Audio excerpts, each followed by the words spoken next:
കരുണാപുരത്ത് രാഷ്ട്രീയ അട്ടിമറി. എൻ.ഡി.എ പിന്തുണയോടെ ഭരിച്ചിരുന്ന യു.ഡി.എഫ് പഞ്ചായത്ത് പ്രസിഡന്റ്, എൻ.ഡി.എ അംഗമായ വൈസ് പ്രസിഡന്റ് തുടങ്ങിയവർക്കെതിരെ എൽ.ഡി.എഫ് കൊണ്ടുവന്ന അവിശ്വാസ പ്രമേയം പാസായി.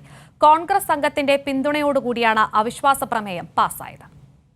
കഴിഞ്ഞ പഞ്ചായത്ത് തെരഞ്ഞെടുപ്പ് കഴിഞ്ഞപ്പോൾ എൽ.ഡി.എഫ് 8, യു.ഡി.എഫ് 8, എൻ.ഡി.എ 1 എന്ന രീതിയിലായിരുന്നു കക്ഷിനില.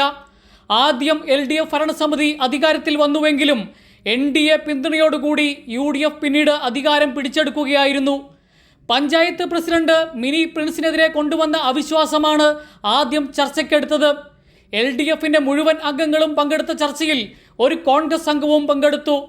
കോൺഗ്രസ് അംഗമായ 12ാം വാർഡ് മെമ്പർ ശോഭനാമ്മ ഗോപിനാഥാണ് എൽ.ഡി.എഫിന് അനുകൂലമായി നിലപാടെടുത്തത്. എൻ.ഡി.എ അംഗവും ബാക്കിയുള്ള കോൺഗ്രസ് അംഗങ്ങളും വോട്ടെടുപ്പിൽ നിന്ന് വിട്ടുനിന്നു.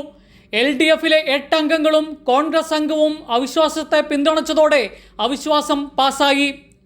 എൻ.ഡി.എ അംഗമായ പഞ്ചായത്ത് വൈസ് പ്രസിഡന്റ് PR ബിനുവിനെതിരെയുള്ള അവിശ്വാസം ഉച്ചകഴിഞ്ഞ് 2 മണിക്കാണ് ചർച്ചയ്ക്കെടുത്തത്.